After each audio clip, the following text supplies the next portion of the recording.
जो नी का प्रॉब्लम होता है, घुटने सूज जाते हैं, ये वो कहते हैं रिप्लेसमेंट, नी रिप्लेसमेंट होगी, तो उसी का इसी तरीके का इलाज में उसका भी कोई हल है? जी बिल्कुल। देखें, नी जो है हमारा सबसे ज़्यादा वेट बेरिंग जॉइंट है, क्योंकि जब हमने खड़े होना है, चलना है, नी ने लोड होना है, और एक नी पे पूरी बॉडी का लोड आता है जब हम कदम उठाते हैं, ठीक है। तो ये नी जो है, घुटना जो है, ये ज़्यादा वेट बेयर करता है, और ख़ासकर ख़वातीन में वज़न बढ़ जाता है, हड्डियाँ कमज़ोर हो जाती हैं, तो उसमें अगेन TKR गोल्ड स्टैंडर्ड है।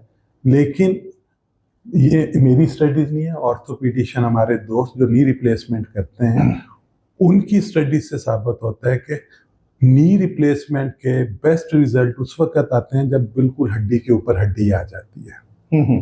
ठीक है। मैं जब 2010 से 12 हार्वर्ड में था, तो उस वक्त वहाँ पे एवरेज 58 से 60 साल की उम्र में नी रिप्लेस करते थे। लेकिन पूरी दुनिया में, पाकिस्तान समेत अल्हम्दुलिल्लाह, लाइफ एक्सपेक्टेंसी बढ़ रही है। पाकिस्तान में भी जो एवरेज लाइफ एक्सपेक्टेंसी है 70 to 73 है, ठीक है, और वहाँ पे तो 80-90 ईयर्स है, ठीक। तो क्या होता था, अगर किसी का 58 साल की उम्र में घुटना बदला गया तो 8 से 10 साल बाद वो घुटना वेयर टेयर कर जाता था, और ख़ासकर उन लोगों में जिनका वजन थोड़ा सा ज़्यादा होता है, तो उनमें और कम लाइफ होती है। तो दूसरी दफ़ा नी रिप्लेस करना एक बहुत बड़ा चैलेंज है। पाकिस्तान में मेरे इल्म के मुताबिक सिर्फ 2 ऐसे क्वालिफाइड लोग हैं जो रीडू कर सकते हैं, ठीक है। पहली दफ़ा घुटना बदलना कोई साइंस नहीं है, कोई बड़ा काम, कोई बड़ा। तो यकीन करें, ऐसी पर्चियाँ भी आती हैं हमारे पास मरीजों के हाथ में कि 40 साल की खातून है, वज़न उसका जहाँ 60 किलो होना चाहिए 128 किलो है, और नी रिप्लेसमेंट एडवाइस हुआ है। मैं हाथ जोड़ के दरख्वास्त करूँगा कि 128 किलो वज़न 40 kg में 40 साल की उम्र में नी रिप्लेस नहीं कर सकते। कितनी दफ़ा करेंगे? तो एक तो वेट रिड्यूस होना चाहिए, दूसरा एवरेज एज जो अब नी रिप्लेसमेंट की अमेरिका और डेवलप्ड वर्ल्ड में है वो 68 से 70 ईयर्स है, उससे पहले घुटना नहीं बदलता। यानी आपका कहने का मतलब है कि 68 से 70 साल की एज में ही सिर्फ अगर आपने घुटना तब्दील, और वो भी तब जब बोन ऑन बोन है, जिसको हम ग्रेड 4 आर्थराइटिस कहते हैं, कि जी बिल्कुल आपकी झिल्ली में ख़त्म हो गई है और आप जितने कदम उठाते हैं हड्डियाँ ऐसे रगड़ खाती हैं जैसे रेगमार रगड़ खाता है। तो उससे पहले वाली जो है स्टेज 1, स्टेज 2, स्टेज 3, उसमें हम अगर जॉइंट के अंदर जेल डाल दें, जो बहुत सारे ममालिक बना रहे हैं, और हाई मोलिकुलर वेट, फिलर नहीं जो कॉस्मेटिक के लिए यूज़ होते हैं, उसके लिए भी जेल यूज़ होती है, लेकिन वो फ्लूइड होती है, जो हम यूज़ करते हैं ये थिक होती है। जॉइंट के अंदर जेल डालते हैं, उसके साथ PRP या स्टेम सेल, डिपेंडिंग अपॉन के पेशेंट का स्टेटस क्या है, वो करते हैं, और फिर भी दर्द के लिए हमें इंटरवेंशन करनी पड़ेगी। वजह ये कि ये जो नसें जो घुटने को सप्लाई करती हैं, जो दर्द करती हैं, इनको हम जेनिकुलर नर्व्स कहते हैं, और ये जो नी का कैप्सूल या जॉइंट है उसके बाहर पड़ी हैं। यहाँ पे मैं एक चीज़ शेयर करता चलूँ कि दुनिया के जो बेहतरीन सेंटर्स हैं, हार्वर्ड है, मैसाचुसेट्स जनरल हॉस्पिटल है, ये जॉन हॉपकिन है, वहाँ पे भी अगर बेहतरीन से बेहतरीन सर्जन, जो अगेन 80 से लाख डॉलर में नी रिप्लेस होता है वहाँ पे, करोड़ों में, वो नी रिप्लेस करें, तो अगर 100 घुटने तब्दील होते हैं, 30 से 40% लोगों के दर्द में फ़र्क नहीं पड़ता।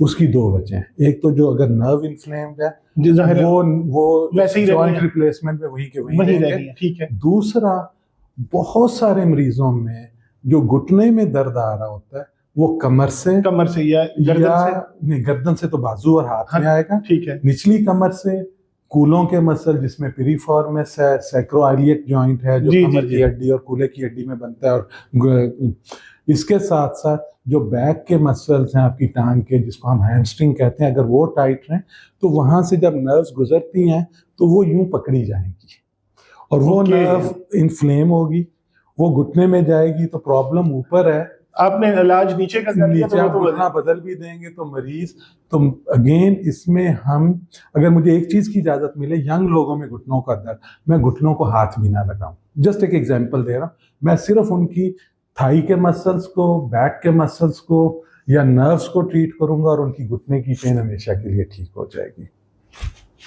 यानी सिर्फ बैक की आप मसल्स को ट्रीट करने से घुटने का पेन खत्म हो जाएगा। अगर दर्द ऊपर से आ रहा है। अच्छा डॉक्टर साहब, आपने कहा अभी कि घुटने का दर्द पहले तो देखना पड़ता है, जब नी रिप्लेसमेंट भी हो गई लेकिन दर्द वहीं का वहीं रहेगा, उसकी वजह क्योंकि समटाइम डायग्नोस नहीं करते कि दर्द हो कहाँ से रहा, तो कैसे पता चलेगा कि ये घुटने में जो दर्द हो रहा है वो कमर से, ये कहीं और से आ रहा है या घुटने का अपना है? ब्यूटीफुल क्वेश्चन, नहीं ब्यूटीफुल, $1 मिलियन क्वेश्चन। बहुत आसान है। हमारे पास पाकिस्तान में या दुनिया में क्या हो क्या रहा है, हम ओवरलोडेड हैं पेशेंट से, वक्त नहीं देते। सिर्फ 2 मिनट 2 सवाल। पहला सवाल ये, क्या दर्द चलने से बढ़ता है? अच्छा, हाँ, देखें घुटना कब लोड होगा, जब हम खड़े होके चलेंगे। ठीक है। तो अगर घुटने में दर्द है तो उस वक्त बढ़ना चाहिए। यकीन करें आधे से ज़्यादा मरीज ये बताते हैं कि जी जब वो सुबह उठते हैं, इनिशियली चला नहीं जाता वॉशरूम तक, लेकिन फिर वो थोड़ा सा चलते हैं तो दर्द बेहतर हो जाता है। तो आप मुझे बताएं, ये घुटने का दर्द होगा या रेफर्ड पेन होगा? Referred pain. तो सिंपल 2 सवाल। और दूसरा सवाल क्या पूछना है कि जब आप आधा घंटा पौना घंटा बैठे रहें, उठें तो पहले कुछ कदम मुश्किल है या आसान है? क्योंकि बैठेंगे तो कमर लोड होगी जी, वहाँ पे जब कंप्रेशन आएगा, वो जो नर्व्स नीचे जा रही हैं, तो जब आप उठ के चलेंगे प्रेशर रिलीज हो गया, ब्लड फ्लो हुआ, वो दर्द ख़त्म हो गया, नर्व का कंप्रेशन। तो ये बड़ा ज़रूरी है। और पेशेंट से भी मैं कहूँगा, डॉक्टर्स राज से भी कहूँगा, अपने जो मेरे यंग फेलोज हैं उनसे भी मेरी रिक्वेस्ट है, काइंडली ये ज़रूर असेस कर लें, सिर्फ हिस्ट्री पूछने से कि जी क्या दर्द चलने से वर्स हो रहा है। अगर चलने से वर्स हो रहा है तो देन नी पेन है।